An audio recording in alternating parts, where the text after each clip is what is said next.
I will never forget the sound of silence that cut through a room full of children's laughter.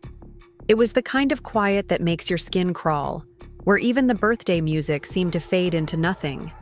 20 kids sat in a perfect circle on the colorful carpet of the Riverside Community Center, their eyes wide with anticipation as Madison opened gift after gift.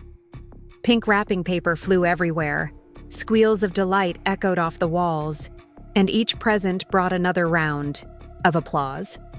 But when the pile dwindled down and my daughter Lily still sat there empty-handed, watching every other child get acknowledged, get thanked, get seen, that's when the silence hit me like a physical blow. Before we jump back in, tell us where you're tuning in from, and if this story touches you, make sure you're subscribed, because tomorrow I've saved something extra special for you. My name is Emma, and I'm a single mother trying to navigate the complicated world of suburban mom politics while raising my 8-year-old daughter Lily. We'd only moved to Oak Valley 6 months ago when my job transferred me here, and I was still trying to figure out how to fit into this tight-knit community where everyone seemed to have known each other since their own children were in diapers. Lily had been so excited about making new friends at Oakwood Elementary, and when Madison's birthday invitation came home in her backpack, folded carefully and tucked into her folder like it was made of gold, I thought maybe we were finally finding our place. The invitation was beautiful, printed on thick cardstock with glittery princess castles and flowing script that announced Madison's 9th birthday celebration.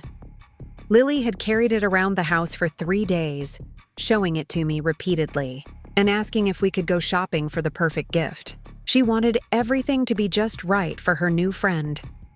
We spent an entire Saturday morning at Target, walking up and down the toy aisles while Lily carefully considered each option. She finally settled on a craft set with beads and strings for making friendship bracelets, something she thought Madison would love because they could make them together during future playdates she was already imagining. The morning of the party, Lily woke up at 6 a.m., even though the celebration didn't start until 2 in the afternoon. She laid out her favorite purple dress, the one with tiny flowers embroidered around the collar that made her feel fancy, and spent an hour brushing her long brown hair until it shone. She wrapped Madison's gift herself, using unicorn-themed paper we'd bought specially for the occasion, and added a bow that was probably too big but made her smile every time she looked at it. When we arrived at the Riverside Community Center, the parking lot was already full of SUVs and minivans that probably cost more than what I made in 6 months. I parked my older Honda Civic between a gleaming BMW and a brand new Mercedes. Suddenly, very aware of the small dent in my passenger door and the fact that Lily's dress, while beautiful to us, had come from the clearance rack at Kohl's, rather than the boutique stores these other families probably frequented. Inside, the party room had been transformed into a fairy tale wonderland. Pink and gold balloons created archways, a candy buffet stretched along one wall with glass jars filled with every sweet imaginable, and a professional photographer moved through the crowd capturing every magical moment. Rebecca, Madison's mother, stood in the center of it all like a queen holding court. She wore a flowing maxi dress that probably cost more than my monthly grocery budget, her blonde hair styled in perfect beach waves, and she greeted each arriving family with the kind of warm embrace reserved for old friends. When she saw us approach, her smile faltered for just a moment before sliding back into place, but it was different now, more polite than genuine. She air-kissed my cheek and gave Lily a pat on the head that felt more dismissive than welcoming, her eyes already scanning the room for more important arrivals. I felt Lily shrink slightly beside me, her excitement dimming as she picked up on the subtle shift in energy that children are so much better at detecting than adults want to admit. The first hour of the party flew by in a whirlwind of activities that Rebecca had orchestrated with military precision. There was face painting where a professional artist transformed the children into butterflies and superheroes, a craft station where they could decorate their own tiaras, and games that had been carefully planned to ensure every child felt included and special. Lily threw herself into each activity with the enthusiasm that made my heart swell, laughing with the other children and seeming to forget that earlier moment of awkwardness at the door. I found myself standing with the other mothers along the perimeter of the room, sipping punch from plastic cups and making small talk about school events and summer vacation plans. Sarah, whose daughter Chloe was in Lily's class, made an effort to include me in conversations, asking about our move and how we were settling in. But I could feel the invisible barriers, the way conversations would shift when I joined them, the references to events and inside jokes that reminded me I was still an outsider looking in. Rebecca moved through the party like a conductor orchestrating a symphony, ensuring every detail was perfect. She had hired a princess performer who sang songs and led the children in dances, a balloon artist who twisted elaborate creations for each child, and even a small petting zoo in the outdoor area where baby goats and miniature horses delighted the squealing children. It was the kind of party I could never afford to throw for Lily, the kind that would probably be talked about for months in the school hallways and playground conversations. As the afternoon progressed, I noticed something that made my stomach start to knot with unease. When the princess performer asked children to participate in special activities, Lily's hand would shoot up eagerly, but somehow she was never chosen. When treats were being distributed, she seemed to be overlooked until I gently pointed her out to the helpers. When photos were being taken of the children together, she ended up positioned at the edge of groups or missed entirely.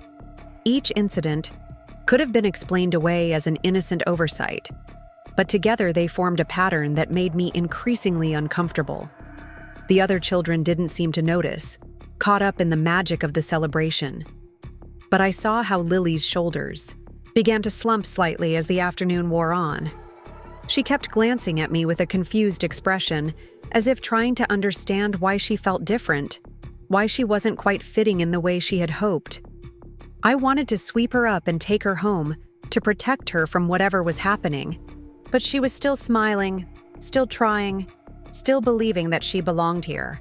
When it came time for the gift opening ceremony, Rebecca had arranged the children in a perfect circle on the carpet, while Madison sat on a decorated throne-like chair in the center. A mountain of beautifully wrapped presents sat beside her, each one more elaborate than the last. The photographer positioned herself to capture every moment, while parents held up phones to record their own children's contributions being opened and appreciated.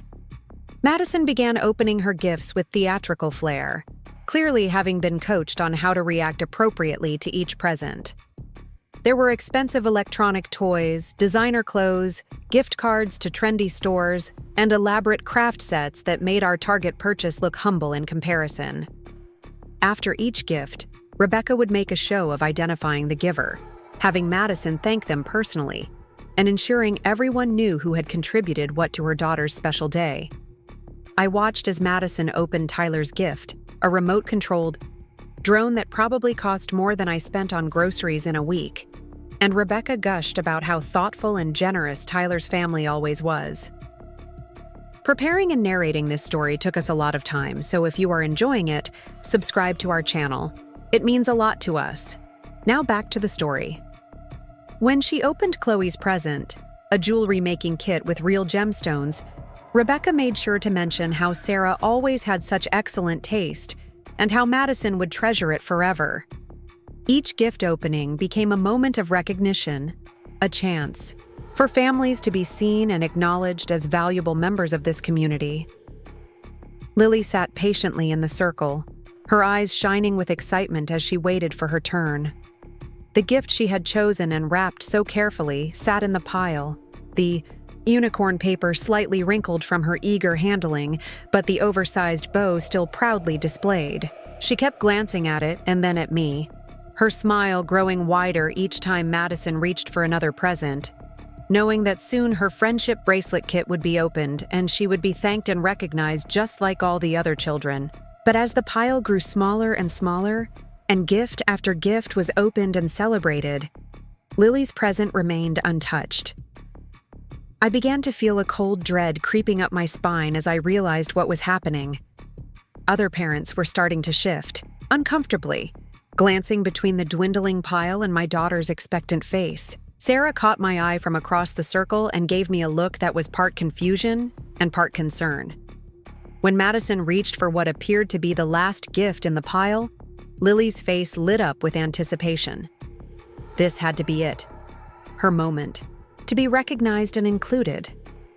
But as Madison tore away the wrapping paper to reveal yet another expensive toy from yet another well-established family, and Rebecca launched into another effusive thank you speech, I realized with horrible clarity that Lily's gift wasn't just being saved for last. It wasn't being opened at all. I looked around frantically, thinking maybe it had fallen behind the chair or been accidentally kicked under a table. But I could see it clearly now, sitting apart from the other gifts, deliberately separated and ignored. The unicorn wrapping. Paper that had seemed so festive this morning now looked garish and out of place. The oversized bow, a painful reminder of my daughter's eager generosity. Madison announced that she had opened all her wonderful presents and thanked everyone for making her birthday so special. The other children began to applaud and chatter excitedly about the gifts they had seen opened, but I watched Lily's face crumble in real time. The confusion in her eyes shifted to hurt, then to embarrassment as she began to understand that she had been deliberately excluded from this moment of celebration and recognition. Rebecca stood up and began directing the children toward the cake-cutting ceremony, her voice artificially bright as she announced it was time for the next activity. But I couldn't move, couldn't pretend that what had just happened was normal or acceptable. My daughter had been singled out and humiliated in front of her entire class, treated as if her presence and her gift didn't matter, as if she didn't belong in this circle of children who were supposed to be her friends and classmates. Lily looked up at me with eyes that were trying hard not to cry, and I saw in that moment not just hurt, but a kind of bewilderment that broke my heart. She didn't understand why she had been excluded, what she had done wrong, why her carefully chosen gift wasn't worthy of the same recognition that every other child had received.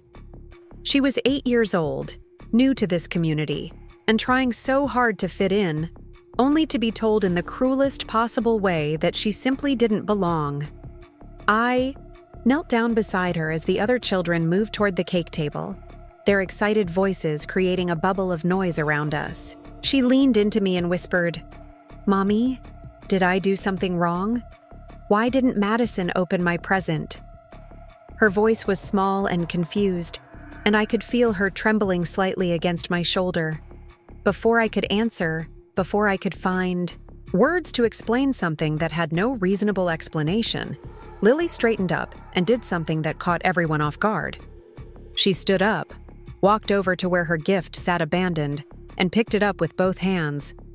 The room seemed to shift its attention back to her as she approached Madison, who was now standing beside her elaborate birthday cake surrounded by family and friends. "Madison," Lily said in a voice that was quieter than usual, but somehow carried across the room, "I brought you a present too."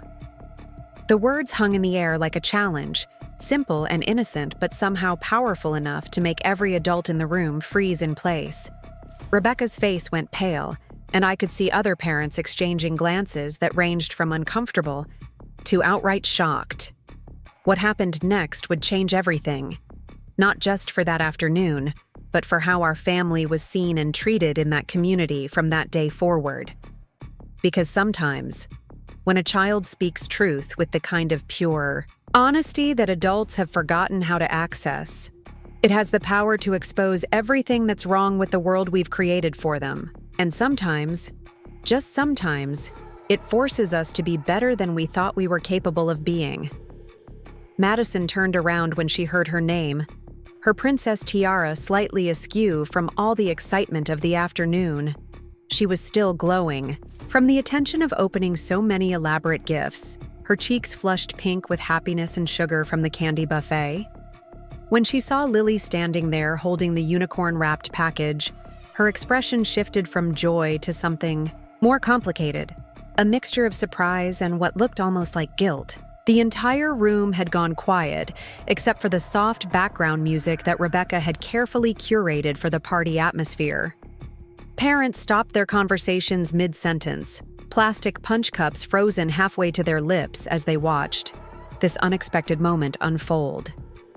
The professional photographer, who had been capturing every orchestrated moment of the celebration, lowered her camera uncertainly, as if unsure whether this was something that should be documented or ignored. Rebecca stepped forward quickly, her designer heels clicking against the community center's polished floor. Her perfectly applied makeup couldn't quite hide the flush of embarrassment that was creeping up her neck as she realized that every adult in the room had witnessed her deliberate exclusion of my daughter.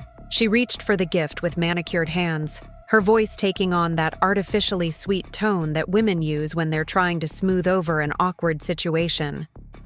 "Oh, sweetie, that's so thoughtful of you. But we've already finished opening. Presents," she said, her smile stretched tight across her face like plastic wrap. "Maybe you can give this to Madison at school next week." She tried to guide Lily away from the cake table, but my daughter held firmly to her gift, her small hands gripping the package like it contained something precious and irreplaceable. I felt my heart hammering in my chest as I watched my 8-year-old daughter stand her ground against an adult who was clearly trying to dismiss her.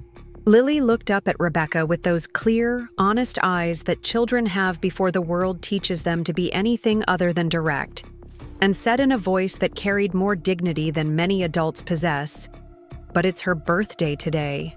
Presents are supposed to be opened on birthdays." The logic was so simple, so pure, that it cut through all of Rebecca's carefully constructed social maneuvering like a knife through silk.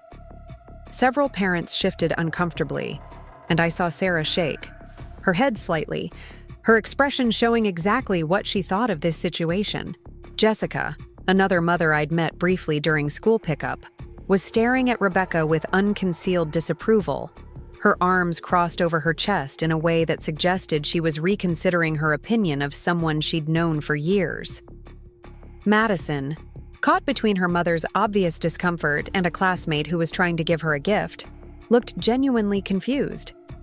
She was only 9 years old, and the adult politics swirling around her birthday party were beyond her understanding.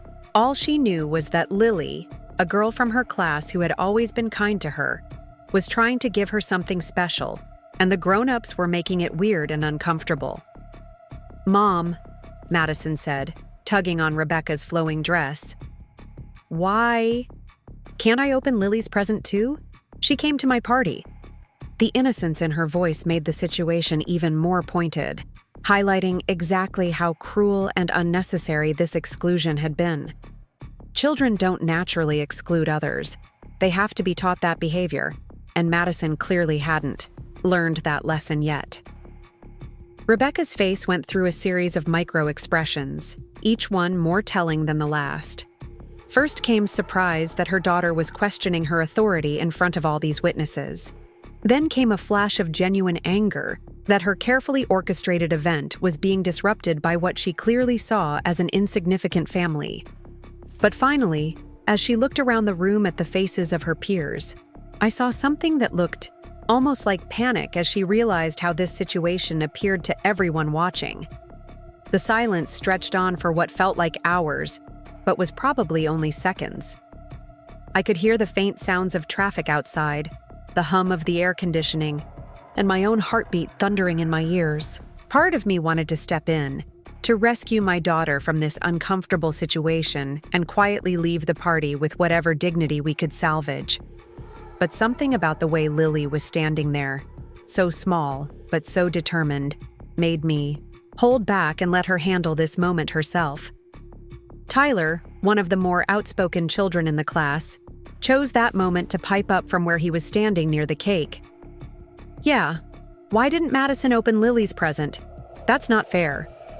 His comment broke the spell of adult silence, and suddenly other children began to chime in with their own observations and questions. "Everyone else got to see their presents opened," said Chloe, her face paint making her look like a colorful butterfly as she frowned in confusion. "Why was Lily's different?" "Maybe it got lost in the pile," suggested another child helpfully. But even the kids could see that wasn't true since the gift was clearly visible and had been deliberately set aside. The children's comments created a ripple effect among the Yao parents, who began exchanging glances that ranged from uncomfortable to accusatory. I watched as the social dynamics of the room shifted in real time, with Rebecca suddenly finding herself on the defensive rather than in her usual position of community leadership. Dr. Martinez, Tyler's father, and a respected pediatrician in Nayai's town, stepped forward with the kind of calm authority that came from years of handling difficult situations. "Rebecca," he said quietly, his voice carrying just enough weight to cut through the tension. "I think the children have a point. It would be appropriate for Madison to open all the gifts she received."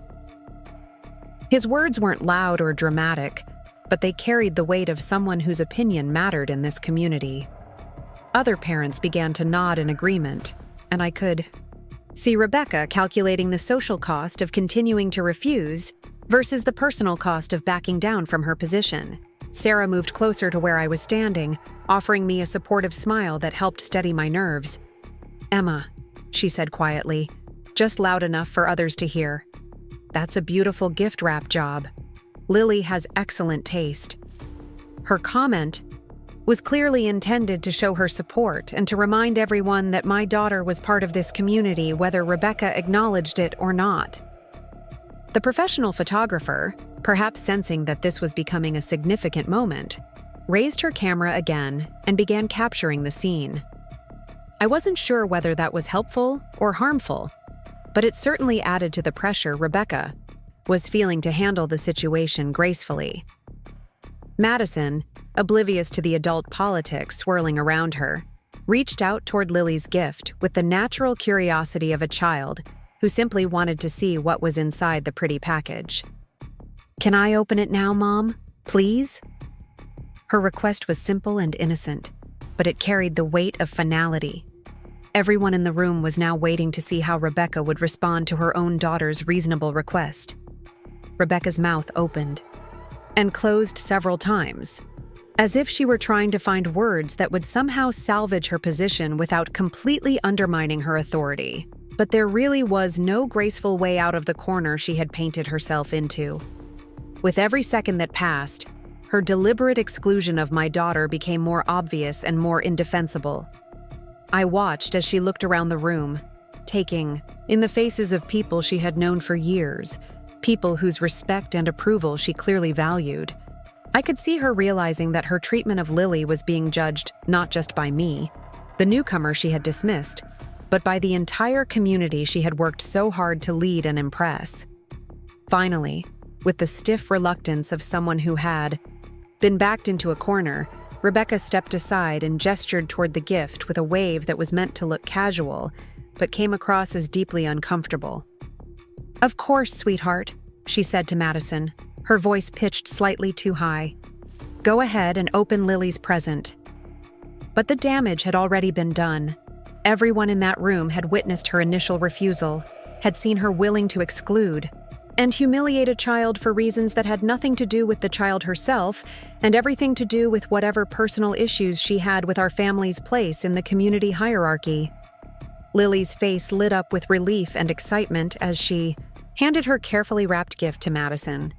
All the tension and confusion of the past few minutes seemed to melt away from her as she returned to that state of innocent anticipation that all children feel when giving a present to a friend. Madison began unwrapping the gift with the same enthusiasm she had shown for all the others, tearing away the unicorn paper to reveal the friendship bracelet-making kit that Lily had chosen so carefully. Her genuine excitement wasn't manufactured for the cameras or performed for the adults watching. She was truly delighted by the prospect of making bracelets, especially ones she could share with friends. "Oh, wow, this is so cool," Madison exclaimed, examining the colorful beads and strings. "Look, Mom, we can make matching bracelets." She held up the kit for everyone to see, her enthusiasm infectious enough that other children began crowding around to get a better look at the beads and patterns. Lily beamed with pride as she watched Madison's genuine reaction to her gift. "I thought we could make them together sometime," she said shyly. "Maybe at a play date?" The hopefulness in her voice was so pure and sweet that it made the earlier exclusion seem even more unnecessarily cruel. Rebecca was forced to smile and nod, to thank Lily for her thoughtfulness, to pretend that this had all been perfectly normal rather than a situation she had created through her own prejudice and poor judgment. But her discomfort was palpable, and everyone in the room could sense it. As the children began to gather around Madison and Lily, examining the bracelet kit and discussing all the different patterns they could make, I felt a complex mixture of emotions washing over me.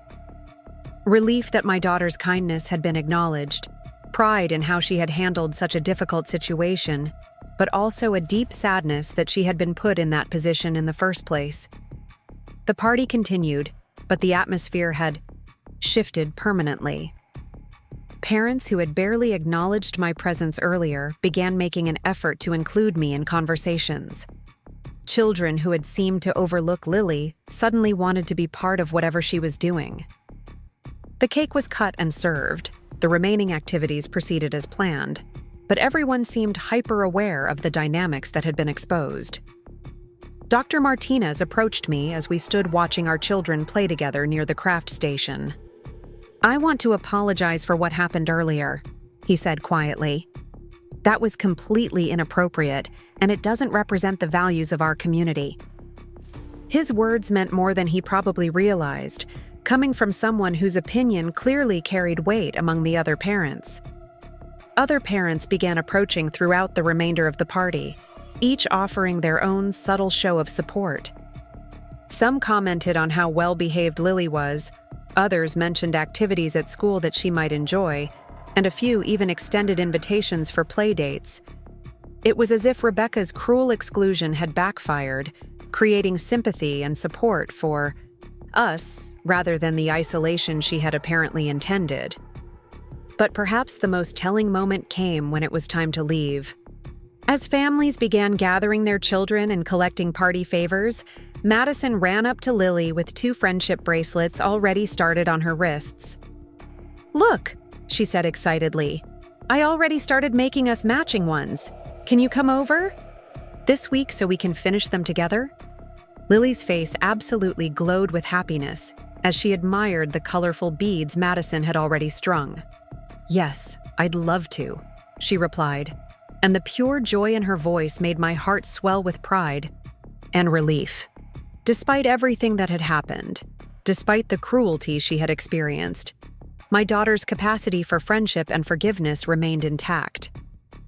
As we walked to our car, Lily chattering excitedly about the bracelet patterns she wanted to try and the playdate she was already planning, I realized that something important had happened at that party. Not just the obvious lesson about standing up for yourself, or the way a child's honesty had exposed adult prejudice, but something deeper about the power of grace under pressure, and the way genuine kindness can transform even the most hostile situations. Rebecca had tried to exclude us, to make it clear that we didn't belong in her carefully curated world. But Lily's simple insistence on giving her gift, her refusal to accept that exclusion, had forced everyone in that room to choose sides, and overwhelmingly, they had chosen kindness over cruelty, inclusion over exclusion. The ride home was filled with Lily's excited planning for her upcoming playdate with Madison, her complete forgiveness of the earlier slight, and her innocent belief that everything had worked out exactly as it should have. She didn't understand the adult politics that had created the situation, and she certainly didn't grasp how her quiet dignity had shifted the entire social dynamic of that community center. But I understood, and I knew that this was just the beginning of what would turn out to be a much larger transformation in how our family was perceived and treated in Oak Valley. Because sometimes, when a child refuses to accept the limitations that adults try to impose on them, they force everyone around them to be better than they thought they were capable of being. That evening, as I tucked Lily into bed and listened to her excited plans for all the friendship bracelets she was going to make, I realized that my daughter had taught me something important about courage. It doesn't always look like fighting, or making speeches, or demanding justice. Sometimes it looks like a small girl refusing to let her gift go unopened, insisting with quiet dignity that she belongs in a world that has tried to tell her otherwise. And sometimes, that's exactly the kind of courage that changes everything. The following Monday morning arrived with the kind of crisp energy that always follows a weekend where everything has changed, even though on the surface, nothing appears different. I dropped Lily off at Oakwood Elementary the same way I had dozens of times before, watching her skip toward the school entrance with her backpack bouncing against her shoulders and her lunchbox clutched in her small hand. But something fundamental had shifted in the way other parents looked at us, in the small nods of acknowledgement I received from mothers who had previously treated me as invisible. Mrs. Henderson, the school principal, intercepted me as I was, walking back toward the parking lot after seeing Lily safely inside. She was a woman in her early 50s with kind eyes behind wire-rimmed glasses and the sort of calm presence that made both children and parents feel heard and understood. I had only spoken with her briefly during Lily's enrollment process, but she remembered both our names and seemed genuinely interested in how we were settling into the community. "Emma, do you have a few minutes to chat?" she asked, her tone suggesting this wasn't a casual encounter. "I'd love to hear how things are going for Lily, and there are some upcoming opportunities I think she might enjoy." We found a quiet bench near the school's garden area, where early morning sunlight filtered through the oak trees that gave the school its name. As we sat down, Mrs. Henderson's expression grew more serious. "I heard about what happened at Madison's party over the weekend," she said gently. "I want you to know that behavior doesn't reflect the values we try to instill here at Oakwood, and I'm sorry that Lily experienced that kind of treatment." Her words carried the weight of genuine concern, not just administrative obligation. I felt a mixture of relief and surprise that she had heard about the incident so quickly, but then realized that in a close-knit community like Oak Valley, news traveled fast, especially when it involved children and social dynamics. "Thank you for saying that," I replied, unsure of exactly what response was appropriate. Lily handled it much better than I did, honestly. She was so focused on giving her gift that she didn't seem to fully understand what was really happening. Mrs. Henderson nodded knowingly. Children often have a clarity that adults lose somewhere along the way. They see through the complicated social games we play and go straight to what matters most. She paused, watching a group of early arriving students make their way across the playground. "I've been observing Lily since she started here, and she has a special quality that I think could really benefit our school community." She went on to explain that Oakwood Elementary had been selected to participate in a district-wide initiative focused on building empathy and inclusion among students. The program involved students from different grades working together on projects that addressed real community needs, with an emphasis on understanding different perspectives and celebrating diversity in all its forms. "I'd like Lily to be one of our student ambassadors for this program," Mrs. Henderson said, her eyes lighting up with enthusiasm. "She has a natural ability to connect with other children and a genuine kindness that would make her an excellent representative for what we're trying to achieve." The position would involve working with younger students, helping to organize school-wide inclusion activities, and even presenting to the school board about the program's impact. The irony wasn't lost on me that my daughter, who had been deliberately excluded from a simple gift-opening ceremony just days before, was now being asked to lead efforts around inclusion and empathy. But perhaps that experience, and the grace with which she had handled it, was exactly what qualified her for this role. As I drove home from the school, my phone began buzzing with text messages from numbers I didn't immediately recognize. The first was from Sarah, Chloe's mother, asking if Lily would like to join them for a trip to the Children's Museum that weekend. The second was from Dr. Martinez's wife, inviting us to a family barbecue they were planning for the following month. By the time I reached my apartment, I had received 4 separate invitations from families I had barely spoken to before Saturday's party. The transformation was remarkable and somewhat overwhelming. These were the same parents who had politely ignored me during school pickup for months, who had formed their tight circles of conversation that never seemed to have room for one more person. Now they were reaching out with the kind of enthusiasm that suggested they were genuinely interested in including us in their community, rather than simply fulfilling some obligation to be nice to the new family. But the most unexpected message came that afternoon, just as I was finishing up my work for the day. My job as a freelance graphic designer allowed me the flexibility to be available for Lily's school events and activities, but it also meant that most of my interactions with other adults were limited to email communications and video calls with clients. The text that popped up on my phone was from a number I didn't recognize, but the message made my heart skip a beat. "Hi, Emma. This is Rebecca. I was wondering if we could meet for coffee this week to talk. I owe you and Lily an apology, and I'd like to explain what happened at the party. Would Thursday morning work for you?"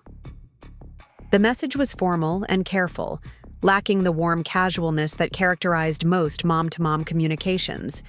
But it represented something I hadn't expected at all. I stared at the phone screen for several long minutes, reading and rereading the message as I tried to process what it meant.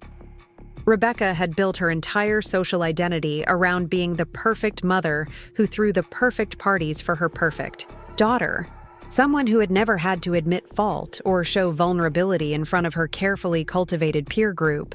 The fact that she was reaching out to apologize suggested that the social pressure following Saturday's incident had been significant enough to crack that carefully maintained facade. Part of me wanted to ignore the message entirely, to let her sit with the discomfort of knowing that her behavior had been witnessed and judged by people whose opinions she valued. But another part of me, the part that had been shaped by watching my daughter choose grace over resentment, knew that responding with kindness might be the more powerful choice.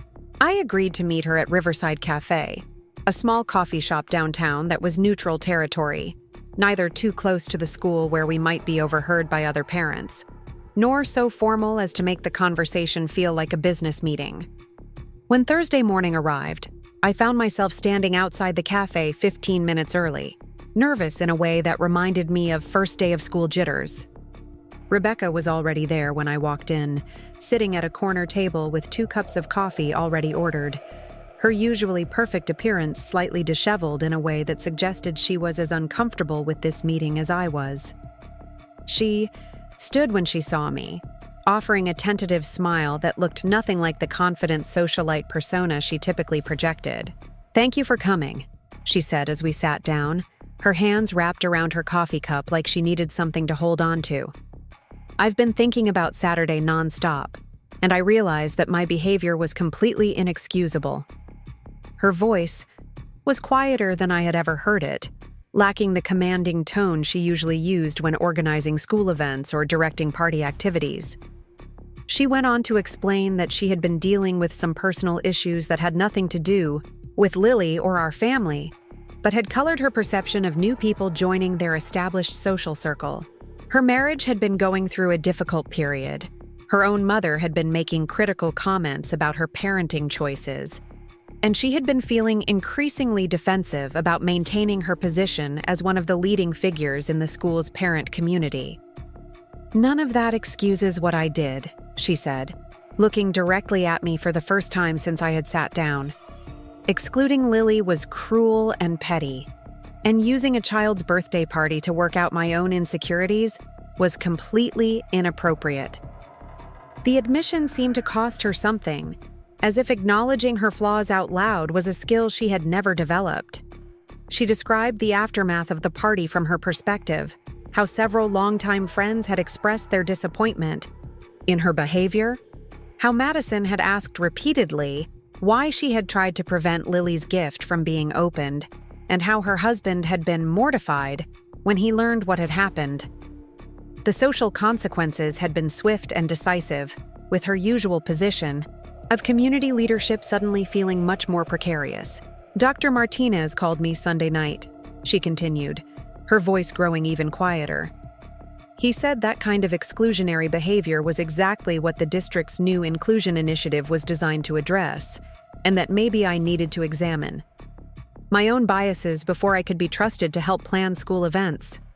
The conversation had apparently been a wake-up call that forced her to confront aspects of her own character that she had been avoiding. But perhaps the most powerful moment of our conversation came when she described Madison's reaction to the incident. Her 9-year-old daughter had apparently spent the rest of Saturday evening asking questions that Rebecca found increasingly difficult to answer. Why had she tried to stop Lily from giving her gift? Why did it matter what kind of car Lily's family drove or what store her clothes came from?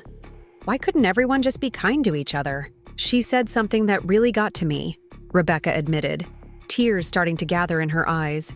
She asked if I would be upset if someone treated her the way I treated Lily, just because her family was different or new. And I realized that I was teaching her exactly the kind of behavior I would never want her to experience herself. The conversation stretched on for nearly 2 hours, covering everything from the social pressures of suburban parenting to the ways that insecurity can manifest as cruelty toward others. Rebecca talked about her own childhood experiences of feeling excluded and different, and how those memories had somehow twisted into a determination to be on the inside of every social circle, even if it meant keeping others on the outside. By the time we finished talking, something had shifted between us. Not friendship exactly, but a kind of mutual understanding that hadn't existed before. Rebecca was clearly someone who struggled with vulnerability and had built her identity around projecting perfection, but she was also capable of recognizing when she had done wrong and taking steps to address it. "I'd like to apologize to Lily directly," she said as we prepared to leave. "Not because anyone is making me, but because she deserves to hear it from me.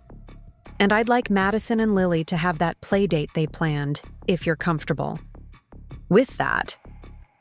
The request seemed genuine, not just an attempt to rehabilitate her image in the community. I found myself agreeing, partly because I could see that the apology was coming from a real place of remorse, but mostly because I knew Lily would want the chance to maintain her new friendship with Madison. My daughter had already moved past the hurt of Saturday's incident, focusing instead on the excitement of making friendship bracelets and planning activities with her new friend. That evening, I told Lily about my conversation with Rebecca and asked how she would feel about receiving an apology for what had happened at the party. Her response was so typical of her generous spirit that it made my heart ache with pride. "That's nice that she wants to say sorry," she said simply, "but I'm not mad at her anymore. I just want to be friends with Madison and make pretty bracelets."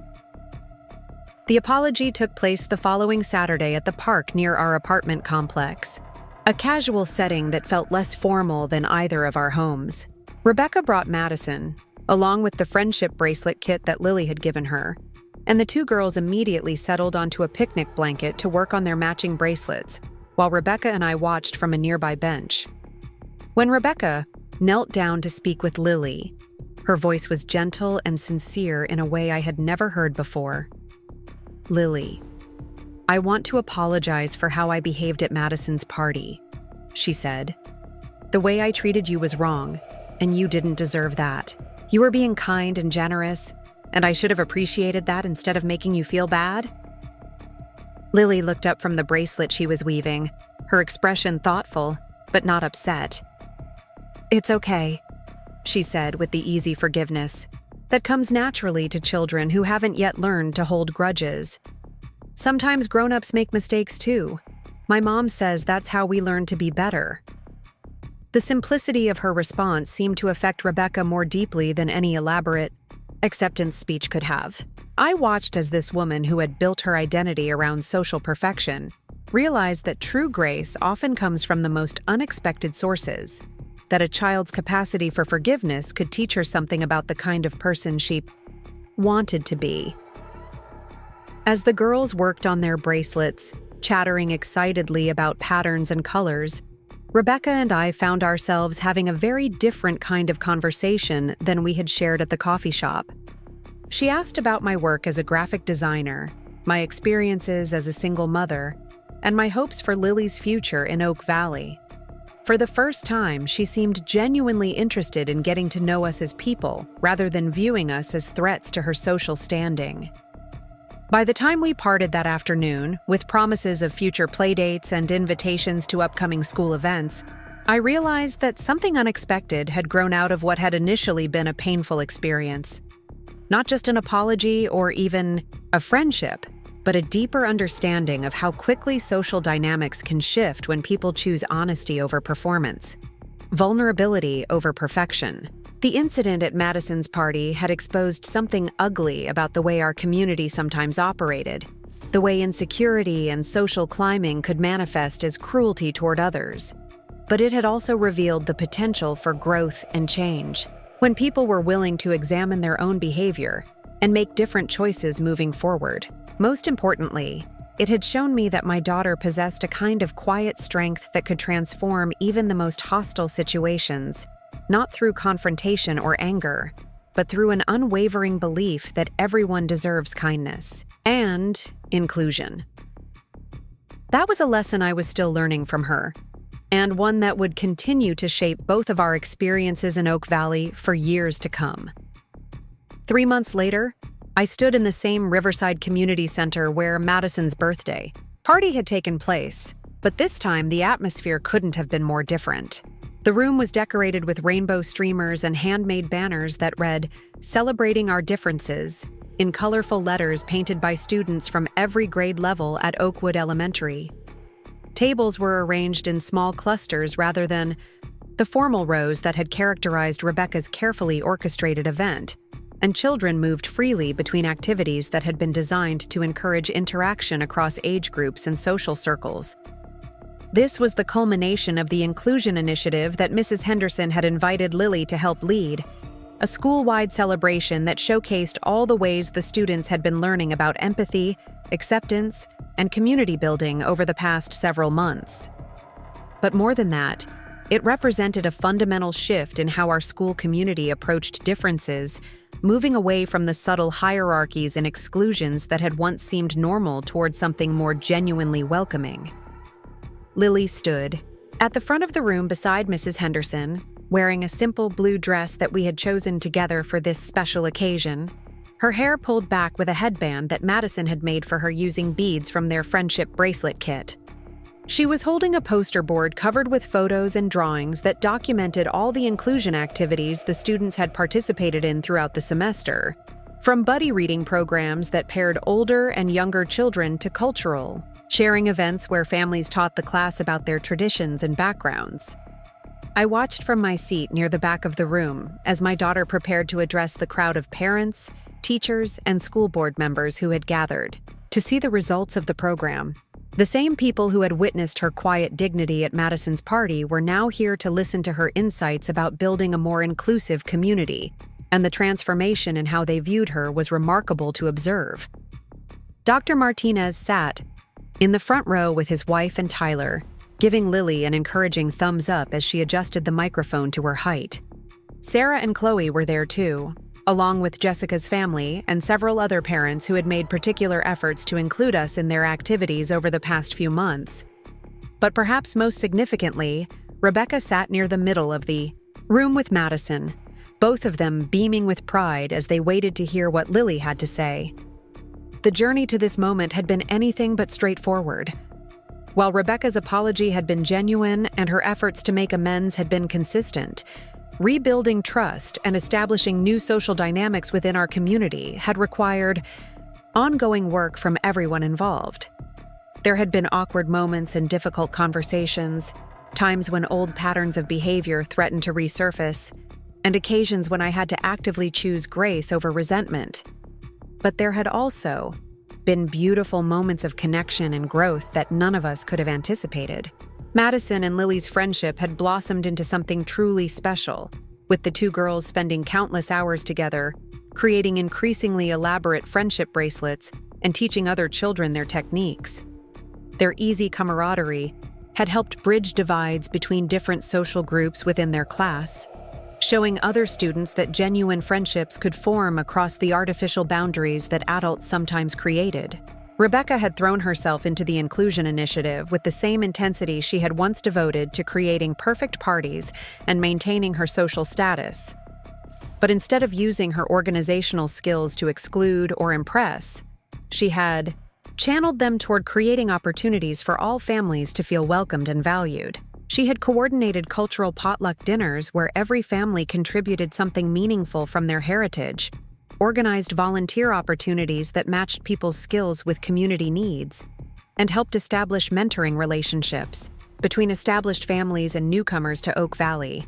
The transformation in Rebecca herself had been perhaps the most remarkable aspect of the entire experience. The woman who had once seemed so concerned with maintaining appearances and social hierarchies had gradually revealed a more authentic version of herself, someone who was still organized and driven, but who used those qualities in service of bringing people together, rather than keeping them apart. Her marriage had improved as she became more honest about her own insecurities and needs, and her relationship with Madison had deepened as she focused more on modeling kindness than projecting perfection. When Lily began her presentation, her voice was clear and confident in a way that filled me with maternal pride. She talked about what inclusion meant to her, describing it not as a set of rules or policies, but as a way of seeing other people that focused on their unique gifts rather than their differences. She shared stories from the buddy reading program, where she had been paired with a kindergartner named Marcus who was still learning English, and how they had discovered that pictures and gestures could communicate just as much as words when you really wanted to understand each other. She described the cultural sharing day when Tyler's grandmother had taught the class traditional Mexican folk dances, and how children who usually sat alone at lunch had suddenly found themselves part of a circle of dancing, laughing friends. She talked about the service project where students had created care packages for families at the local homeless shelter, and how working together toward a common goal had helped everyone see past the surface differences that sometimes kept them apart. But the most powerful part of her presentation came when she talked about her own experience of feeling excluded and how that had actually helped her understand the importance of including others. She didn't mention Madison's party specifically or name anyone who had hurt her, but she spoke with remarkable wisdom about how feeling left out had taught her to notice when other children might be experiencing the same thing. Sometimes when someone is mean to you, it's because they're feeling bad about themselves, she said, her 8-year-old voice carrying insights that many adults never develop. But that doesn't make it okay to be mean back. It means you can choose to show them what kindness looks like instead. The simplicity of her message was profound, cutting through all the complicated psychology and social dynamics to focus on the most basic human choice we all face every day. As she concluded her presentation, Lily held up a photograph that had been taken just the week before during their most recent inclusion activity. It showed a diverse group of children from different grades, backgrounds, and social circles, all working together to plant a garden in the school's courtyard. In the center of the photo, Lily and Madison were kneeling side by side, their hands dirty from the soil, their faces glowing with the satisfaction of working towards something bigger than themselves. "This is what our school looks like when everyone belongs," she said, her voice filled with the kind of hope that children possess when they believe the world can actually change for the better. And this is what happens when we choose to include instead of exclude, when we look for reasons to say yes instead of reasons to say no. The applause that followed was genuine and sustained, but more than that, it felt like a collective acknowledgement of how far the entire community had come. These weren't just polite claps for a child's presentation, but recognition of the real changes that had taken place in how families interacted with each other, how children treated their classmates, and how the school approached issues of belonging and acceptance. Mrs. Henderson returned to the microphone to thank Lily and to address the broader implications of what the Inclusion Initiative had accomplished. She talked about measurable improvements in student behavior, decreased reports of bullying and exclusion, and increased participation in school activities across all demographic groups. But she also spoke about the less quantifiable changes, the shifts in school culture that had made Oakwood Elementary a place where differences were celebrated rather than merely tolerated. As the formal presentation concluded and families began to mingle around the activity stations that had been set up throughout the room, I found myself reflecting on the unexpected journey that had brought us to this point. What had started as one of the most painful experiences of my daughter's young life had ultimately become the catalyst for positive changes that extended far beyond our own family. Rebecca approached me as I was watching Lily demonstrate bracelet making techniques to a group of younger children, her expression carrying a mixture of gratitude and something that looked like amazement. "I keep thinking about what would have happened if I hadn't excluded Lily that day," she said quietly. "Would we have learned any of this? Would our community have grown in the same way?" It was a profound question that I had been pondering myself. Sometimes the most important growth comes not from our successes, but from our failures. Not from the times when we get it right, but from the moments when we mess up so badly that we're forced to examine everything we thought we knew about ourselves and others. Rebecca's cruel behavior at the party had been wrong and hurtful, but it had also created an opportunity for transformation that might never have existed otherwise. Dr. Martinez joined our conversation, bringing with him Tyler and several other children who wanted to show me the friendship bracelets they had made using techniques that Lily and Madison had taught them. "You know," he said, watching the children compare their colorful creations, "I've been thinking about writing up this whole inclusion initiative as a case study. Not just the formal programming, but the way real change happened through relationships and individual choices to do better." As the evening wound down and families began gathering their children and heading home, Madison ran up to Lily with one final surprise. She had been working secretly with her mother to create a special bracelet that incorporated beads and charms representing every child in their class, a physical symbol of the inclusive community they had all helped build together. "This is for you," Madison said, fastening the elaborate bracelet around Lily's wrist. "Because you showed me that the best parties are the ones where everyone gets to be included." The gesture was simple but profound, a 9-year-old's way of acknowledging how much she had learned about friendship and kindness from the girl her mother had once tried to exclude. On the drive home that night, Lily sat in the back seat examining her new bracelet in the glow of the streetlights, pointing out different beads and explaining which classmate each one represented. Her easy joy and complete lack of resentment about the journey that had brought us to this point reminded me once again of children's remarkable capacity for forgiveness and growth. "Mom," she said as we pulled into our apartment complex, "I'm glad Madison's party happened the way it did." Her comment surprised me, and I asked her what she meant. "Well, if Mrs. Rebecca hadn't been mean at first, then we never would have learned how to be better friends. And now everyone at school knows how to include people who are different." Her perspective was so clear and uncomplicated, focused entirely on the positive outcomes rather than the painful process that had led to them. She had somehow understood that conflict and resolution were both necessary parts of building genuine community, that surface harmony often masked deeper problems that needed to be addressed directly. As I tucked her into bed that night and listened to her excited plans for the summer inclusion activities that Mrs. Henderson was organizing, I realized that my daughter had taught me something fundamental about resilience and grace. She had shown me that responding to cruelty with kindness wasn't about being weak or passive, but about having the strength to believe that people could change and the wisdom to create opportunities for that change to happen. The friendship bracelet that Madison had given her sat on her nightstand next to a small collection of other meaningful objects, a visual reminder of how much her world had expanded since that difficult day at the birthday party. But more than that, it represented the power of a child's simple insistence that everyone deserves to belong, that gifts should be shared, and that kindness can transform even the most painful situations into opportunities for growth and connection. 6 months later, when it was time to plan Lily's own 9th birthday party, there was never any question about who would be invited. The guest list included every child in her class, along with several from other grades who had become friends.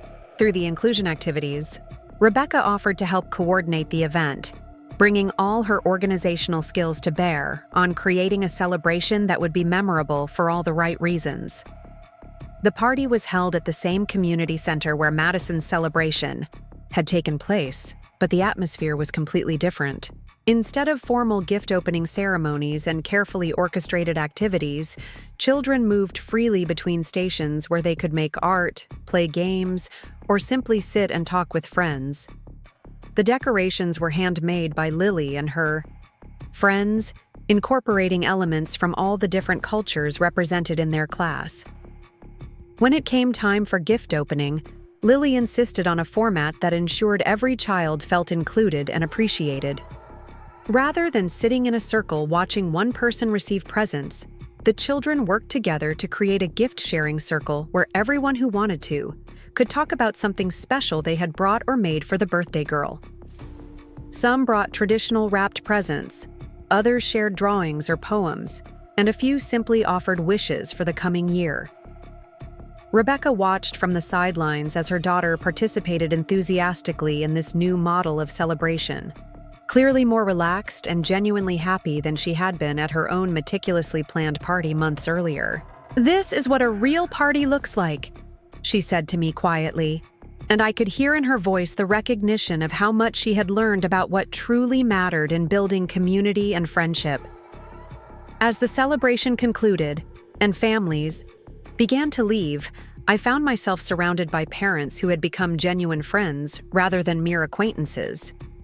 The social hierarchies that had once seemed so important had gradually dissolved, replaced by relationships based on shared values and mutual support rather than status or appearance. The transformation that had begun with one child's refusal to accept exclusion had rippled outward in ways none of us could have predicted, creating changes not just in individual attitudes, but in the entire culture of our community. Lily's quiet insistence on giving her gift had forced everyone to choose between inclusion and exclusion, between kindness and cruelty, between the easy path of maintaining social hierarchies and the harder work of building genuine community. Looking back now, I understand that what happened at Madison's birthday party wasn't really about wrapped presents or party protocols, or even about the specific cruelties of suburban social dynamics. It was about the power of a child's moral clarity to cut through adult complications and force everyone to remember what actually matters in how we treat each other. Sometimes the most important lessons come from the most unexpected teachers, and sometimes the most powerful changes begin with the smallest acts of courage. My daughter had shown an entire community that inclusion isn't just about following rules or being politically correct, but about recognizing the fundamental human dignity in every person and creating spaces where that dignity can flourish. The friendship bracelets that now adorned the wrists of children throughout Oakwood Elementary had become symbols of something much larger than childhood crafts. They represented the connections that form when barriers are removed, the beauty that emerges when differences are celebrated rather than merely tolerated, and the profound impact that one person's choice to respond with grace rather than resentment can have on an entire community. As I watched Lily distribute the last of her party favors, friendship bracelet kits that would allow every child to continue creating connections long after the celebration ended, I realized that this was her gift, not just to her friends, but to all of us. She had shown us that building inclusive communities isn't about grand gestures or perfect policies, but about the daily choice to see the best in others and to create opportunities for everyone to belong. The annual Oak Valley Community Festival arrived in late September, painting the downtown area in vibrant autumn colors as families gathered for what had become the most anticipated event of the year. Main Street was closed to traffic, transformed into a pedestrian wonderland filled with local vendors, food trucks serving everything from gourmet grilled cheese to authentic Ethiopian cuisine, and activity booths representing every organization and club in our small suburb. The air carried the mingled scents of caramel apples, fresh kettle corn, and the last blooming flowers of the season.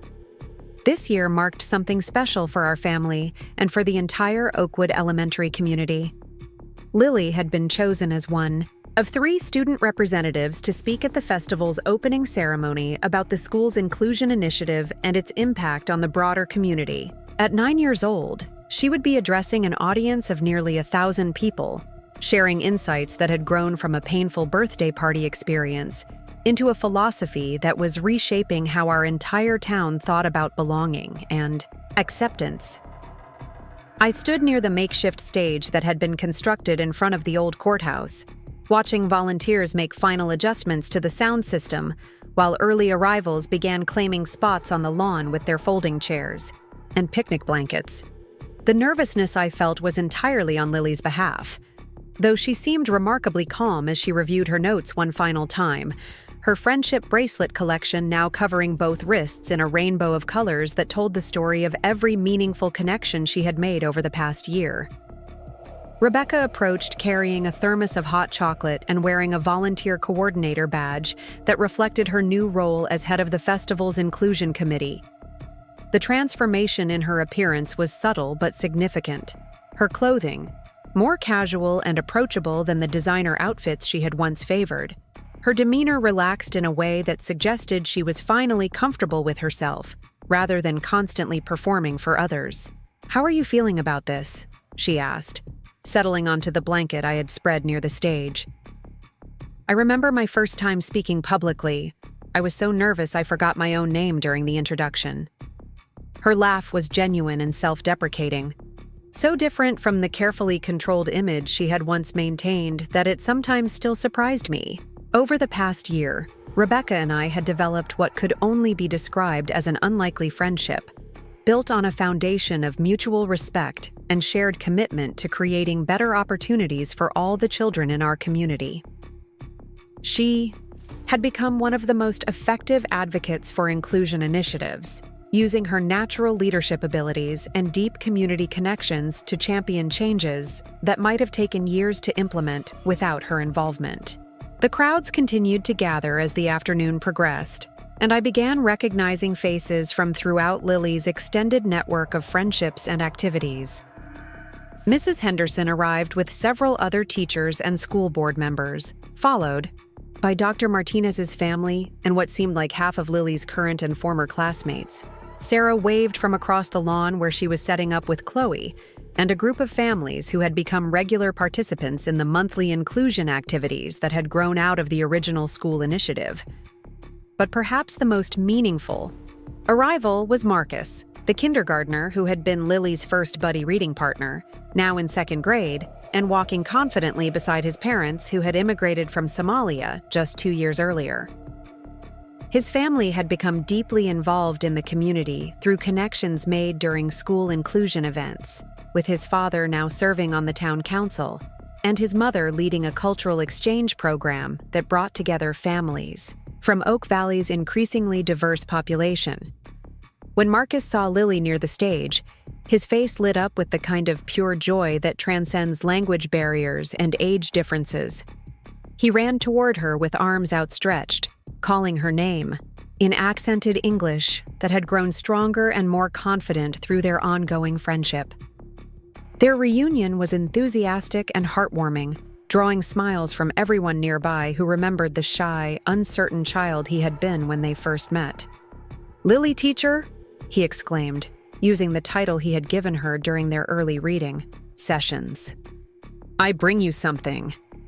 From his small backpack, he produced a carefully folded piece of paper that turned out to be a story he had written about friendship and kindness, illustrated with colorful drawings that showed children of different backgrounds playing together. The story was dedicated to my friend Lily, who teaches me English and teaches everyone to be nice. As the opening ceremony approached, more familiar faces continued to appear throughout the crowd. Jessica arrived with her twin daughters, who immediately gravitated toward the group of children that seemed to form naturally around Lily wherever she went. Tyler bounded over with his characteristic energy, wearing a t-shirt that proclaimed, "Different is beautiful" in multiple languages, a design that had emerged from one of the student-led inclusion workshops. Even families who hadn't been directly involved in the school initiatives seemed drawn to the positive energy that surrounded the Inclusion Committee's section of the festival. Parents who might once have remained within their established social circles found themselves engaging in conversations with people they had never met, sharing food and stories and discovering common ground that transcended the superficial differences that had once seemed so important. Madison appeared beside the stage just as the ceremony was about to begin, carrying a small wrapped gift that she pressed into Lily's hands with an excited whisper. "This is for after your speech," she said, bouncing slightly on her toes with anticipation. "Mom and I made it together, and we wanted you to have something special for today." The easy affection between the two girls served as a visible reminder of how much had changed since that difficult birthday party nearly 18 months earlier. When Lily's name was called and she walked toward the microphone with steady steps and shoulders squared with confidence, I felt my heart swell with a mixture of pride and amazement.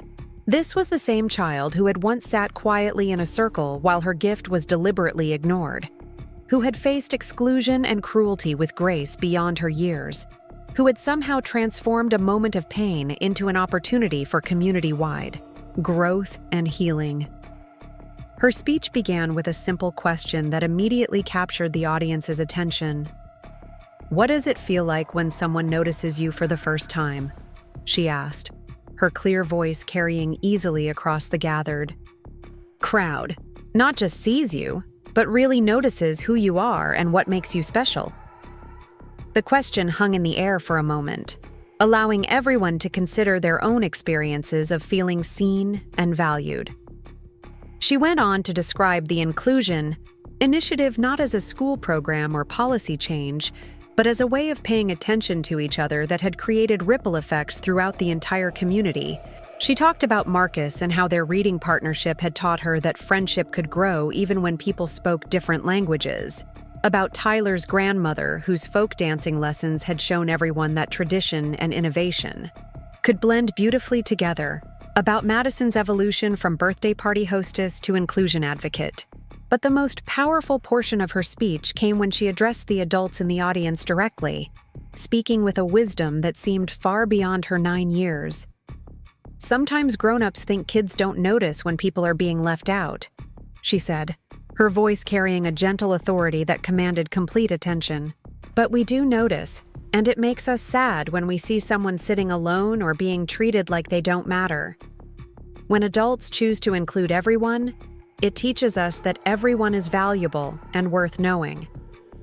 She described specific changes she had observed over the past year, from increased participation in school events to the formation of new friendships that cross traditional social boundaries. She talked about how the monthly cultural sharing dinners had introduced families to traditions they had never experienced, how the buddy reading program had improved academic outcomes for both older and younger students, and how the community service projects had strengthened connections between the school and local organizations. The audience listened with rapt attention as she shared statistics that Mrs. Henderson had helped her compile, numbers that told a story of measurable improvement in student behavior, academic performance, and social engagement. But beyond the data, her speech painted a picture of a community that had learned to celebrate differences rather than merely tolerate them, to seek out opportunities for connection rather than reasons for division. As she concluded her remarks, Lily held up a photograph that had been taken just the week before during the school's annual Friendship Festival. The image showed hundreds of children and adults of different ages, backgrounds, and ethnicities, all wearing friendship bracelets and participating in activities that had been designed collaboratively by students, parents, and teachers working together. "This is what Oak Valley looks like when everyone belongs," she said, echoing words she had spoken at previous events, but with a confidence and conviction that had deepened through experience. "This is what happens when we choose to build bridges instead of walls, when we look for reasons to include people instead of reasons to keep them out." The applause that followed was sustained and heartfelt, but more than that, it felt like a collective commitment to continue the work that had begun with one child's simple insistence that her gift deserved to be opened. Parents who had never spoken to each other before struck up conversations during the extended ovation. Children from different schools and neighborhoods began organizing impromptu games together, and community leaders made notes about ways to expand inclusion initiatives beyond the school setting. As the formal ceremony concluded and the festival activities began in earnest, I found myself surrounded by people who wanted to congratulate Lily on her speech and share their own stories of how the inclusion initiatives had impacted their families. But perhaps the most meaningful conversation came from an unexpected source: an elderly woman named Mrs. Patterson who had lived in Oak Valley for over 40 years and had watched the community evolve through several generations. "I've seen a lot of changes in this town," she said, settling onto our picnic blanket with the careful movements of someone whose bones had grown fragile with age. "But I've never seen anything quite like what your daughter has helped create here. She's shown us all that kindness isn't just something nice to do. It's something necessary for a community to really thrive." Mrs. Patterson went on to describe her own experiences of feeling isolated as a widow living alone, and how the intergenerational connections fostered by the inclusion initiatives had brought new meaning and purpose to her later years. She had become a regular volunteer at the Buddy Reading Program, sharing stories from her childhood with students who were eager to hear about life in Oak Valley decades before they were born. Throughout the afternoon, as families moved between activity booths and food vendors, I observed countless small interactions that demonstrated how deeply the culture of inclusion had taken root in our community. Children naturally gravitated toward mixed-age groups rather than staying within their grade levels. Parents made conscious efforts to introduce themselves to families they hadn't met before, and volunteers went out of their way to ensure that everyone felt welcomed and included in the festivities. The friendship bracelet booth that Lily and Madison had organized together became one of the most popular attractions of the day, with long lines of children and adults waiting to learn the techniques that had become symbols of connection and acceptance throughout Oak Valley. The two girls worked side by side, patiently teaching complicated patterns to younger children, while older participants helped with more advanced designs that incorporated beads and charms representing different cultural traditions. Rebecca spent most of the afternoon moving between activity stations in her role as Inclusion Committee Coordinator. But I noticed that her approach to leadership had fundamentally changed from the controlling perfectionism she had once displayed. Instead of micromanaging every detail, she focused on facilitating connections between people, introducing families who shared common interests, and ensuring that quieter or newer community members felt welcomed into conversations and activities. As the sun began to set and the festival started winding down, Marcus's family approached our area carrying a large poster they had created to thank the Inclusion Committee for their work over the past year. The poster was covered with photographs and written messages from families throughout the community, documenting specific ways that inclusion initiatives had improved their children's school experiences and their own sense of belonging in Oak Valley. Before this program, Marcus's mother said in careful English that reflected months of language exchange partnerships with other parents, "My family feels like we are watching community from outside. Now we are part of community, and community is part of us." Her words carried the weight of experience, the gratitude of someone who had moved from isolation to integration through the deliberate efforts of neighbors who had chosen to see her, families' differences as contributions rather than obstacles. Dr. Martinez, who had been documenting the day's events for the case study he was developing about community-based inclusion initiatives, gathered several families together for a group interview about the long-term impacts of the program. Parents described changes in their children's attitudes toward diversity, improvements in academic and social outcomes, and strengthened relationships between home and school that had extended well beyond the original scope of the initiative.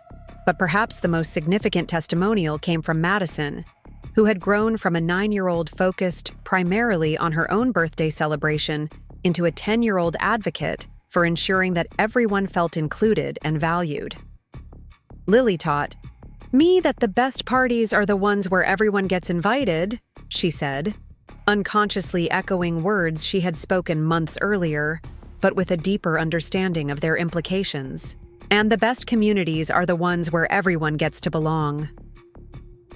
As families began packing up their belongings and heading home, many carrying friendship bracelets and new contact information for playdates and cultural exchanges, Lily, finally opened the gift that Madison had given her before her speech.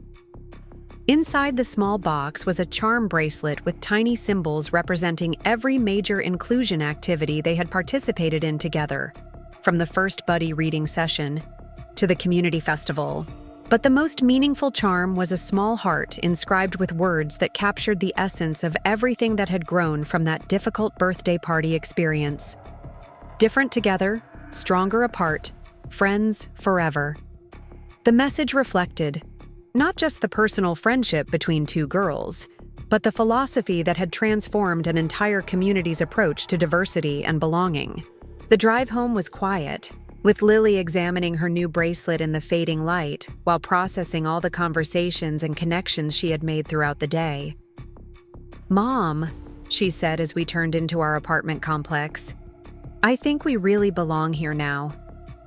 Her observation was simple but profound, reflecting a sense of community integration that had been built through intentional effort and sustained commitment, rather than simply occurring through proximity and time.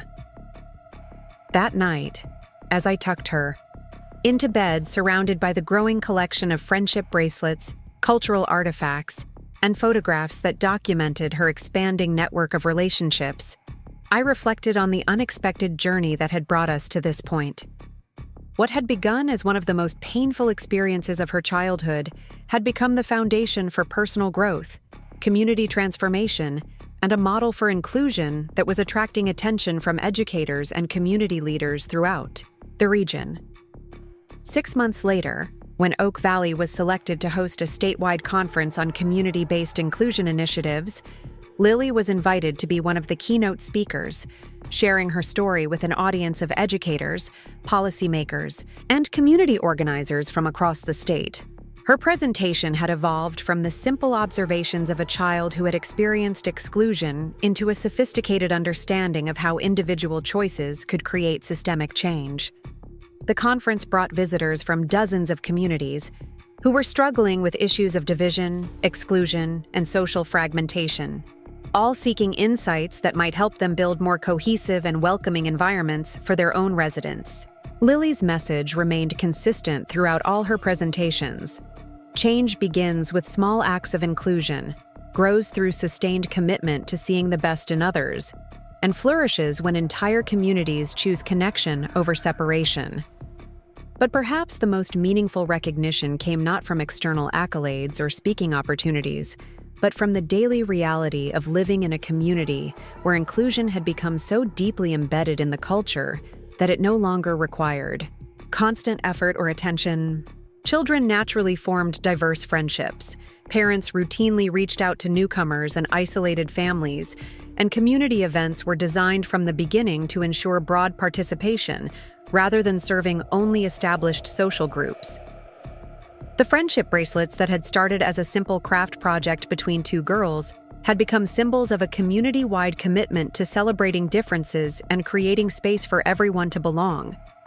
They adorned the wrists of children and adults throughout Oak Valley, visible reminders of connections that transcended traditional boundaries, and evidence of a shared understanding that diversity was not something to be managed or tolerated, but something to be actively cultivated and cherished. Looking back now, I understand that what happened at Madison's birthday party was never really about wrapped presents or party protocols, or even about the specific dynamics between 9-year-old girls and their mothers. It was about the fundamental, human need to belong, to be seen and valued for who we are rather than judged for what we lack, and to find our place in communities that choose inclusion over exclusion. My daughter had shown an entire town that building inclusive communities doesn't require perfect people or flawless policies, but rather ordinary individuals who are willing to examine their own biases, extend grace to others who are learning and growing, and commit to the ongoing work of creating spaces where everyone can flourish. Her quiet insistence that her gift deserved to be opened had opened doors for countless others, creating ripple effects that would continue long after she had grown up and moved on to other communities and challenges. The true measure of her impact wasn't in the awards or recognition she received, but in the transformed relationships and strengthened community that would continue to welcome and include new families long after our own story had become part of Oak Valley's history. She had planted seeds of kindness and inclusion that would continue growing for generations, nurtured by the understanding that everyone has gifts to offer, and everyone deserves to have those gifts received with appreciation and joy. 2 years had passed since that transformative community festival, and I found myself standing in the departure lounge of Chicago O'Hare International Airport, watching my now 11-year-old daughter say goodbye to a delegation of friends who had come to see us off. My job had offered me a promotion that required relocating to Denver, and while the opportunity was incredible for my career, leaving Oak Valley felt like tearing away from a community that had become so much more than just a place we happened to live. The group gathered around Lily represented the beautiful tapestry of relationships she had woven during our time in Oak Valley. Marcus, now a confident 4th grader whose English had become fluent through years of friendship and support, clutched a handmade book he had written about their buddy reading adventures. Madison stood beside him wearing a friendship bracelet that incorporated beads from every cultural celebration they had shared together, tears streaming down her face as she tried to be brave about this unexpected farewell. Tyler had organized a surprise presentation that included children from across multiple grade levels, each sharing a memory or lesson they had learned through the inclusion initiatives that Lily had helped establish. Chloe presented a scrapbook filled with photographs from countless playdates, school events, and community gatherings that documented the evolution of their friendships and the broader transformation of their social environment. Rebecca stood slightly apart from the children, her own emotions clearly running deep as she watched the farewell unfold. Over the past 2 years, our relationship had evolved into something I never could have imagined during those early days of tension and misunderstanding. She had become not just a friend, but a true partner in the ongoing work of building inclusive communities, someone whose organizational skills and community connections had been essential to expanding the inclusion initiatives far beyond their original scope. "I have something for you," she said quietly, approaching with a carefully wrapped package that was much larger than the typical farewell gift. "This isn't just from me, but from everyone whose lives you and Lily have touched during your time here." Her voice carried the weight of genuine emotion, reflecting the depth of transformation that had occurred not just in our community relationships, but in her own personal growth and understanding. Inside the package was a leather-bound photo album that chronicled the entire journey of Oak Valley's inclusion initiatives, from those first tentative buddy reading sessions to the most recent community-wide celebrations of diversity and belonging. But more than just documenting events, the album told the story of individual relationships and personal growth, capturing moments of connection that had grown from intentional efforts to see and value each person's unique contributions. The opening pages showed Lily and Marcus during their earliest reading sessions, when his shy uncertainty and her patient encouragement had created a foundation for friendship that transcended language barriers and age differences. Subsequent pages documented the gradual expansion of their social circle to include children from increasingly diverse backgrounds, each new relationship adding richness and complexity to their understanding of community and belonging. One particularly powerful section focused on the transformation of school culture itself, showing before and after photographs of lunch periods, playground activities, and classroom interactions that demonstrated measurable changes in how children engaged with peers who were different from themselves. The visual evidence was compelling, revealing the evolution from segregated social groups to integrated communities where differences were celebrated rather than merely tolerated. But perhaps the most meaningful section of the album was dedicated to the adults whose perspectives and behaviors had shifted through their participation in inclusion activities. Photographs of parents working together on community service projects, sharing cultural traditions during international festivals, and collaborating on educational initiatives showed the ripple effects that had extended far beyond the original school-based programming. Rebecca had included written testimonials from dozens of families describing specific ways that the inclusion initiatives had impacted their children's social development, academic performance, and overall sense of belonging in the community. Parents described children who had become more confident, more empathetic, and more willing to engage with people who were different from themselves, while teachers reported improvements in classroom dynamics, reduced bullying incidents, and increased participation in school activities across all demographic groups. Dr. Martinez had contributed a detailed analysis of the measurable outcomes that had resulted from Oak Valley's inclusion efforts, including statistical data on academic achievement, social engagement, and community participation that told a compelling story of success. His research had attracted attention from educational institutions and policy organizations throughout the Midwest, positioning Oak Valley as a model for other communities seeking to address issues of division and exclusion. As I flipped through the album's pages, I was struck by how many of the relationships and initiatives that had grown from Lily's simple insistence on giving her birthday gift had continued to evolve and expand even as she had moved on to other interests and activities. The buddy reading program had become a permanent part of the school curriculum. The cultural sharing dinners had evolved into monthly community events that attracted families from throughout the region, and the friendship bracelet tradition had spread to other schools and organizations as a symbol of connection and acceptance. Mrs. Henderson, who had driven to the airport despite the early morning departure time, presented Lily with a special recognition from the school district acknowledging her role in pioneering inclusion initiatives that were now being implemented in schools throughout the state. The award was meaningful not just for its official recognition, but for what it represented about the lasting impact of a child's moral clarity and determination to ensure that everyone felt valued and included. "You've taught all of us that change doesn't require grand gestures or perfect plans," Mrs. Henderson said as she embraced Lily goodbye. "Sometimes the most important transformations begin with someone simply refusing to accept that exclusion is normal or acceptable." Her words captured the essence of what had made Lily's approach so effective, the combination of innocence and determination that had allowed her to see through adult complications to focus on fundamental questions of fairness and kindness. The departure gate announcement interrupted our farewells, signaling that it was time to board the flight that would carry us to a new chapter in a different community. As we gathered our carry-on luggage and began moving toward the boarding area, I felt the weight of leaving behind relationships and initiatives that had become central to our identity and sense of purpose. But I also felt a deep sense of gratitude for the unexpected journey that had brought us to this point.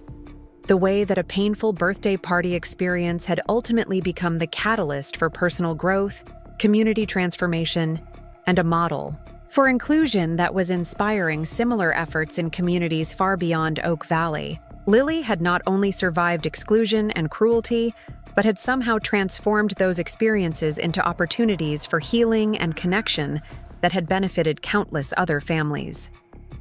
The flight to Denver was quiet, with Lily absorbed in reading, through the photo album and reflecting on the memories it contained. Occasionally, she would point out a particularly meaningful photograph or share a story I hadn't heard before about one of her friendships or inclusion activities. Her ability to focus on positive outcomes rather than dwelling on the difficulties that had preceded them continued to amaze me, reflecting a resilience and optimism that seemed to be core aspects of her character. "Mom," she said as we descended toward Denver International Airport, "do you think our new community will be ready for friendship bracelets?" Her question was asked with a smile, but it also reflected her understanding that building inclusive communities required ongoing effort and commitment, that the work she had begun in Oak Valley would need to continue in whatever new environment we encountered. Our first months in Denver confirmed that starting over in a new community would present fresh challenges and opportunities. Lily enrolled at Mountain View Elementary, a school that served a diverse population but had not yet developed systematic approaches to fostering inclusion and cross-cultural understanding. The social dynamics were familiar in some ways, with established friendship groups and subtle hierarchies that could make it difficult for newcomers to find their place. But Lily approached these new relationships with confidence and skills that had been developed through her experiences in Oak Valley. She naturally gravitated toward children who seemed isolated or uncertain, offering friendship and support in ways that felt genuine rather than forced. Her collection of friendship bracelets became conversation starters that led to deeper discussions about community, belonging, and the importance of ensuring that everyone felt valued and included. Within weeks of our arrival, she had connected with Sophia, a recently immigrated student from Guatemala who was struggling with English language acquisition and social integration. Their friendship began with shared laughter over playground games that transcended language barriers, but quickly evolved into a mentoring relationship where Lily provided both academic support and social guidance while learning about Sophia's cultural background and family traditions. The buddy system that had been so successful in Oak Valley didn't exist at Mountain View Elementary, but Lily began informally creating similar partnerships whenever she encountered students who seemed to need additional support or friendship. Her natural ability to see potential in others and to create opportunities for connection attracted the attention of teachers and administrators who were looking for ways to improve school climate and student engagement. Mrs. Rodriguez, the school principal, invited me to a conference about Lily's positive impact on classroom dynamics and her potential role in addressing some of the social challenges that the school had been experiencing. She described specific instances where Lily's inclusive approach had helped resolve conflicts between students from different cultural backgrounds, her patient support for struggling classmates had improved academic outcomes, and her natural leadership had inspired other children to be more welcoming and accepting. "Your daughter has a gift for bringing people together," Mrs. Rodriguez observed during our meeting. "I'm wondering if you'd be interested in helping us develop some formal programming that could build on the organic relationships she's creating." Her proposal led to discussions about implementing inclusion initiatives similar to those that had been so successful in Oak Valley, but adapted to the specific demographics and needs of our new community. The cultural diversity at Mountain View Elementary was even more pronounced than what we had experienced in Oak Valley, with students representing families from Mexico, Somalia, Vietnam, India, and numerous other countries. This diversity created both opportunities for rich cross-cultural learning and challenges related to communication barriers, different educational expectations, and varying levels of family engagement with school activities. Lily's approach to these challenges was characteristically direct and effective. She began organizing informal language exchange sessions during recess periods, where students taught each other words and phrases from their native languages while practicing English together. These sessions evolved into cultural sharing circles, where children brought food, music, or artifacts from their family traditions to share with classmates who were curious about different ways of life. The friendship bracelet tradition that had become so meaningful in Oak Valley found new expression in Denver, with children incorporating beads and patterns that reflected their diverse cultural heritages. Sophia taught traditional Guatemalan, weaving techniques that added new dimensions to the bracelet designs, while other students contributed elements from their own artistic traditions to create increasingly elaborate and meaningful pieces. Within 6 months of our arrival, the informal inclusion activities that had grown around Lily's natural leadership had attracted the attention of district administrators who were seeking effective strategies for improving outcomes in schools with diverse populations. Mountain View Elementary was selected as a pilot site for a district-wide inclusion initiative that would be based on the successful model we had helped develop in Oak Valley. The formal launch of the Denver Inclusion Program brought delegations from other schools and districts who wanted to observe the programming and consider implementation in their own communities. Lily found herself once again in the role of student spokesperson, sharing her experiences and insights with audiences of educators, policymakers, and community leaders who were seeking practical strategies for building more inclusive educational environments.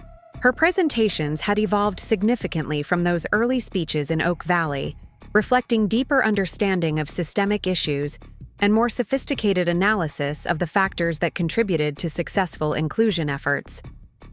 She spoke with confidence about the importance of starting with individual relationships, the need for sustained commitment from adults as well as children, and the value of celebrating differences rather than simply acknowledging them.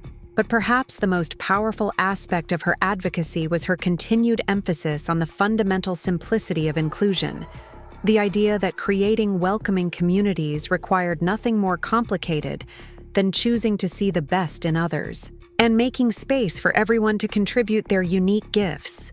This message resonated with audiences who had been looking for complex solutions to what were essentially problems of human connection and mutual respect. The success of the Denver initiative led to invitations for Lily to speak at regional and national conferences focused on educational equity, community building, and youth leadership. Each speaking opportunity expanded her understanding of how local efforts could contribute to broader social change, while reinforcing her commitment to the practical work of building relationships and creating inclusive environments wherever she happened to be.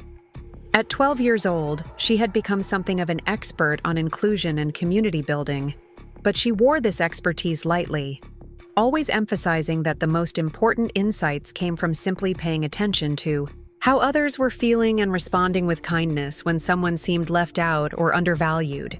Her ability to translate complex social dynamics into accessible language and actionable strategies made her an effective advocate for change at multiple levels. The photo album that Rebecca had given us at the airport had traveled with us to Denver and become a touchstone for our family's commitment to building inclusive communities wherever we lived. Lily would often flip through its pages when she was planning new initiatives or reflecting on challenges she was facing in her current environment, drawing inspiration from the relationships and successes that had been documented in Oak Valley. But more than just a record of past achievements, the album served as a reminder that sustainable change required ongoing effort and attention, that building inclusive communities was not a one-time project, but a continuous process of choosing connection over separation, understanding over judgment, and love over fear.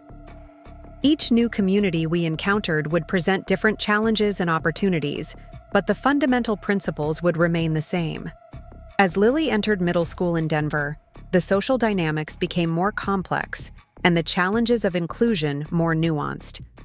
Adolescent identity formation, peer pressure, and academic competition created new barriers to cross-cultural friendship and collaboration, while social media and digital communication added layers of complexity that hadn't existed during her elementary school years. But the foundation she had built through years of intentional relationship building and inclusion advocacy proved remarkably resilient, adapting to new contexts while maintaining core commitments to seeing the best in others and creating opportunities for everyone to belong. Her middle school friends came from increasingly diverse backgrounds, united not by demographic similarities but by shared values and mutual respect that transcended traditional social boundaries. The friendship bracelets that had started as a simple craft project between two 9-year-old girls in Oak Valley had evolved into a symbol of connection and acceptance that now adorned the wrists of young people throughout the Denver metro area. Each bracelet told a story of relationship building, cultural exchange, and personal growth that contributed to a larger narrative about the power of individual choices to create systemic change. Looking back now on the journey that had begun with a deliberately excluded birthday gift, I am struck by the profound truth that sometimes the most important transformations emerge from the most painful experiences, that our greatest contributions often grow from our deepest wounds, and that a child's simple insistence on fairness and kindness can reshape entire communities in ways that no adult policy or program could achieve. Lily's story was ultimately about much more than birthday parties or friendship bracelets or even inclusion initiatives, though all of those elements had played important roles in her development and impact. It was about the fundamental human capacity for growth and change, the power of moral clarity to cut through social complications, and the way that one person's commitment to treating others with dignity and respect can create ripple effects that extend far beyond anything they could imagine or intend. The lessons she had taught our communities in Oak Valley and Denver were simple but profound. That everyone has gifts to offer and deserves to have those gifts received with appreciation. That differences can be sources of strength rather than division when approached with curiosity and respect. And that building inclusive communities requires nothing more complicated than the daily choice to see the best in others and create space for everyone to flourish. As she continued to grow and develop her leadership skills, I knew that these foundational experiences would continue to shape her approach to whatever challenges and opportunities she encountered in the future. The birthday party exclusion that had once seemed so devastating had ultimately become the catalyst for a lifetime of advocacy and service. A reminder that our most difficult experiences often contain the seeds of our greatest contributions to the world. Up next, you've got 2 more standout stories right on your screen. If this one hit the mark, you won't want to pass these up. Just click and check them out.